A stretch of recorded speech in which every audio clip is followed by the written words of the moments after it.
Hello guys, আর একটা নতুন blog নিয়ে চলে এসেছি। এই ব্লগটা হচ্ছে মেনলি সরস্বতী পুজোর A to Z ঠাকুর নিতে যাওয়া, আমাদের নাচের ক্লাস সাজানো, নাচের ক্লাসের পুজো, আমার কলেজের পুজো, ভাসান A to Z সব কিছুই থাকবে এর মধ্যে। তো আমরা গেছিলাম ঠাকুর নিতে 31 তারিখে, 31শে জানুয়ারি আমরা ঠাকুর নিতে গেছিলাম। আমরা ঠাকুরটা নিতে গেছিলাম ক্যান্টনমেন্ট RN রোডের ওখানে কুমোরটুলি আছে, ওখানে নিতে গেছিলাম। আমরা সবাই মিলে নিতে গেছিলাম।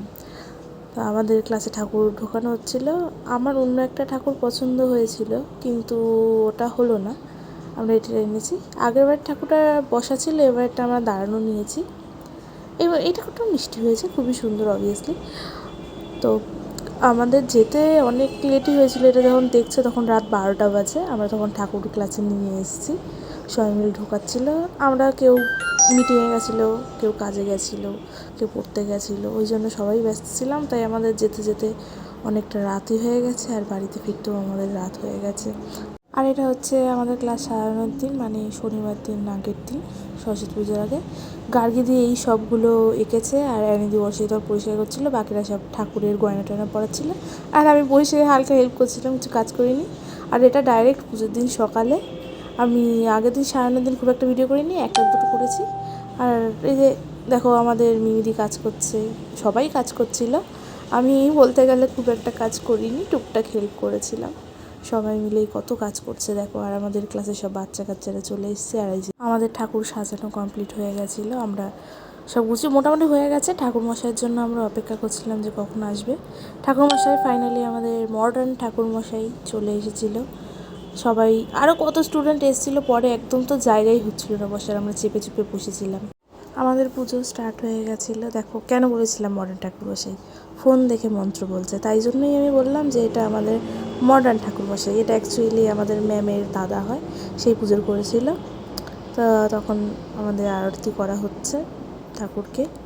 তারপর পুজো শেষ হয়ে যাওয়ার পর যে যার মতো বাড়ি চলে গেছিলাম। তখন আর ভিডিও করিনি, এত টায়ার্ড হয়ে গেছিলাম, সকাল থেকে উপোস ছিলাম। তারপর আমি আমার বাড়ির পাশে একটা পুজো হয়েছিল CVS ক্লাবে, সেই মেলাতে আমি গেছিলাম ঠাকুর দেখতে। দেখো, প্যান্ডেলটা খুবই সুন্দর হয়েছে, কিন্তু সামনে ওটা কী বানিয়েছে আমি জানি না সত্যি। তো ঠাকুরটাও খুবই সুন্দর হয়েছে এবারেরটা, খুব ভালো আইডিয়া। আমার তো মেনলি উপরে যে ঝুলিয়েছে ঝুঁকুটা খুব ভালো লেগেছে। আর এটা আমাদের কলেজের পুজোর দিন নাচানাচি হচ্ছিলো। আমি অ্যাকচুয়ালি বেশি ভিডিও কিছু করিনি সরস্বতী পুজোতে, টুকটাক কিছু। কলেজের দিন তো একদমই করিনি, আমরা নাচানাচি করছিলাম, সেটার ভিডিওই শুধুমাত্র। তো রেডি হয়ে গেছিলাম আমাদের ক্লাসের বিসর্জনে যাওয়ার জন্য। আমরা বেরিয়ে পড়েছিলাম সবাই মিলে, টায়ার করে যাচ্ছিলাম। এটা দক্ষিণেশ্বরের আগে কোথায় ঘাট, নামটা আমার মনে নেই ঠিক। দেখো, সবাই মিলে একসাথে থাকবো আর পাগলামি করবো না, এটা হতে পারে?